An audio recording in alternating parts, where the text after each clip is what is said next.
Alors, bienvenue dans cette vidéo d'Instruc Santé. Instruc Santé, c'est moi, Ingrid, et je te parle de tout ce qui a attrait à la santé, au bien-être, de façon très terre-à-terre, physique, matière, concret, et aussi de manière plus ésotérique, spirituelle, énergétique, et surtout le pont entre les deux. Alors, aujourd'hui, on va parler de respiration et comment choisir ces exercices de respiration, parce qu'en fait, il en existe plein, il y a plein de propositions. Concrètement, comment on fait pour choisir? Alors, sache qu'il existe différentes catégories d'exercices, je vais te les décrire ici. Il y a ceux que j'appelle d'écoute.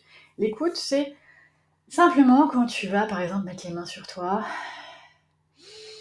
et ressentir ta respiration. Ça, c'est ma manière de faire, mais il y en a plein. Donc, tous les exercices où tu vas simplement écouter ta respiration sans la modifier, on est dans des exercices qui permettent de couper, de faire une transition, de se ramener vers soi. Donc en général, c'est pour débuter, je sais pas moi, une méditation, un travail spirituel, euh, du yoga, de la conscience corporelle, etc. Donc, ou si t'es en crise, euh,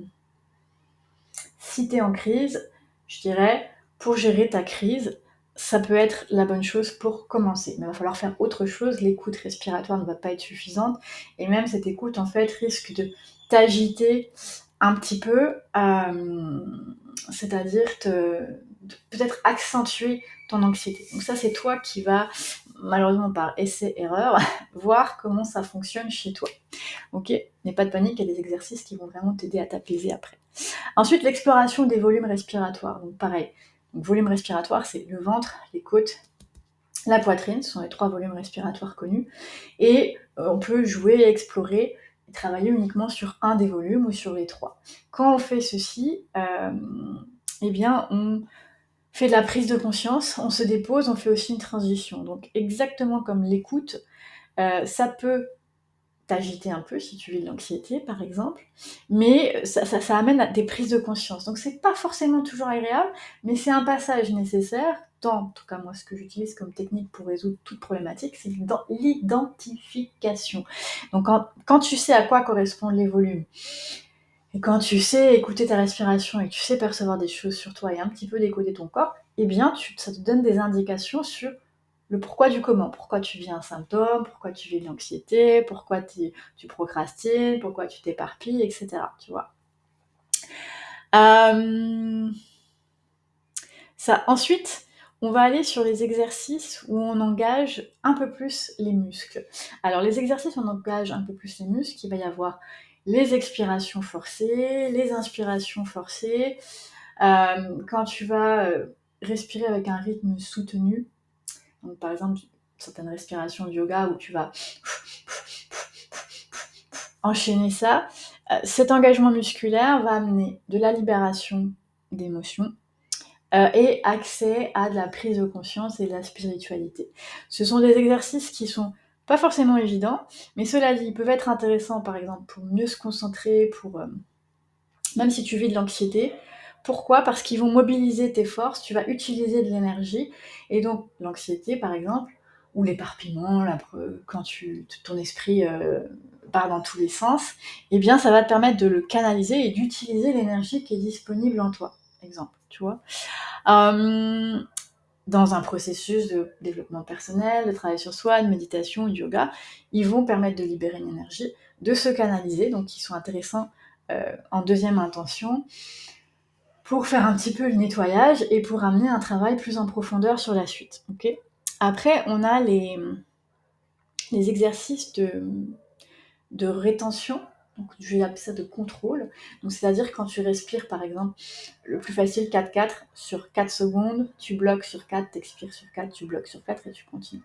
Les exercices de contrôle là sont hyper intéressants pour tout, c'est-à-dire qu'ils vont t'amener concentration, focus, détente, intériorisation, ils te permettent de canaliser tout ce qui est à canaliser. Donc c'est vrai qu'en général tu peux les utiliser pour les prises de conscience, pour te détendre, pour stimuler ta créativité, par exemple. Ils vont être intéressants. Voilà. Et donc, plus tu vas avoir du contrôle et du rythme accéléré, par exemple, plus tu vas être dans un travail plus de libération et d'accès à la prise de conscience, au spirituel aussi. Okay. Donc je récapitule, l'écoute pour se déposer, pour commencer quelque chose. Ça peut être un peu angoissant, pas de panique. Les volumes, les travail avec les volumes, ça peut être désagréable parce qu'il y a des prises de conscience, mais ça peut aussi être très agréable. En général, ça permet de descendre quand même en anxiété, de se détendre. Il y a un effet détente qui est assez intéressant. Mais comme je dis, ça dépend des personnes, donc il faut savoir que ça peut amener des prises de conscience et ça peut être désagréable éventuellement. Donc si ça t'arrive, tu vas savoir pourquoi. Voilà, donc l'écoute et les volumes. Ensuite, on a l'engagement musculaire. Donc quand on engage les muscles plus profonds, on va libérer de l'émotion par définition et on va canaliser de l'énergie, je symbolise.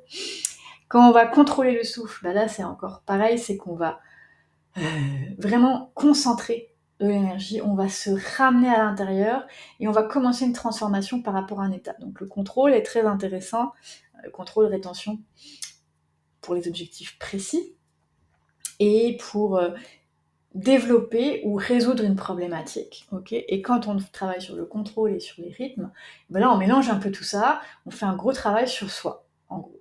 Alors maintenant, j'avais dit que dans cette vidéo, j'allais expliquer un petit peu comment choisir tes exercices, mais pour que ce soit concret pour toi, et bien on va prendre un cas concret qui va être l'anxiété, le stress, la nervosité, quand tu n'arrives pas à te poser, que dans la tête c'est agité ou que tu es un peu en panique, peu importe, ces thématiques-là. Okay, je referai d'autres vidéos où je reparlerai des types d'exercices, de pourquoi, comment choisir, parce que c'est par la répétition qu'après ça devient plus instinctif, et je prendrai un autre exemple et j'aurai plusieurs séries comme ça. Donc quand t'es anxieux, si t'es en crise, mettons en panique, ça passe pas, en général, personnellement, je ne te conseillerais pas tout de suite de l'écoute et se déposer, parce que ça peut te mettre face à l'écoute et les volumes peut te mettre face à ton anxiété et ça peut être problématique. Et ça, c'est à toi d'essayer de voir. Ce que je te conseillerais, moi, si t'es en panique, si t'as le cerveau éparpillé, de commencer tout de suite par un exercice de contrôle pour te ramener, pour contrôler l'anxiété, la nervosité, l'éparpillement, donc avec une inspiration basique carrée sur 4-4-4. Ok, pour calmer ton anxiété, toujours commencer par l'expiration. Mais tu peux rajouter un truc, c'est d'expirer doucement. D'accord? Donc 4 secondes, mais t'expires tout doucement. Ton débit d'expiration est tout doux. Tu bloques 4 secondes poumon vide et tu réinspires sur 4 à un rythme naturel. Tu bloques sur 4 secondes poumon plein et tu réexpires sur 4 secondes, mais tout doucement. Pourquoi expirer tout doucement sur 4 secondes? Parce que tu vides moins d'énergie, donc tu es moins en anxiété pour reprendre ton souffle. Et pourquoi tu respires normalement sur ton inspiration? Justement pour pas créer ce besoin et cette anxiété, d'accord? Ok? Donc après tu peux faire un 4-4 basique sans t'attarder à ça, mais si tu veux un petit plus, ça. Donc commencer par ça, c'est intéressant. Ça, c'est si tu travailles uniquement en respiration pour gérer ton anxiété. Après, moi, j'aurais tendance à te conseiller de mixer un exercice comme ça et un exercice où tu bouges ton corps. Alors, par exemple, si on prend le yoga, la salutation au soleil, le chien tête en bas, où tu peux juste inspirer, expirer. Quelque chose qui va engager ton corps, tu vas toucher tes pieds, tu remontes. Quelque chose qui fait bouger l'énergie. Et puis, le 4-4, comme je viens de te dire. Inspire 4 secondes, bloque, expire doucement sur 4 secondes, bloque, réinspire sur 4 et ainsi de suite. Voilà. Donc ça, c'est mon premier conseil. Après, tu peux changer les variantes, augmenter un peu ici, ça, mais en crise, moi, en général, basique, très simple, ça. Et des mouvements où tu engages ton corps, inspire, expire, pour faire bouger l'énergie et se recanaliser. Après, si tu as réussi à te canaliser, j'aurais tendance à dire de se débarrasser de ce qu'a créé l'anxiété, la nervosité. Donc, de pratiquer des expirations forcées, simplement. De réinspirer normalement et simplement des expirations forcées. Ça va être utile pour vider les conséquences de la panique, du stress, de l'anxiété, les idées qui partaient dans tous les sens, parce que ça a accumulé des toxines, des déchets dans ton corps, et là, tu veux t'en débarrasser. Ok ?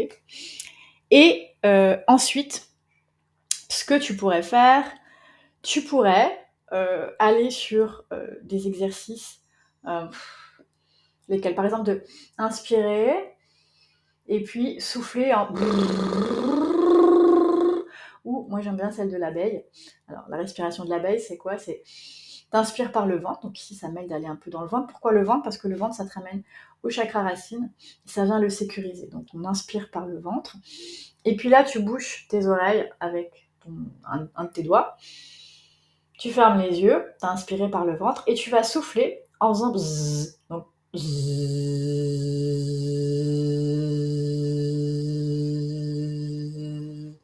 l'objectif va être que le son soit le plus régulier possible. Donc ça peut être intéressant en troisième intention.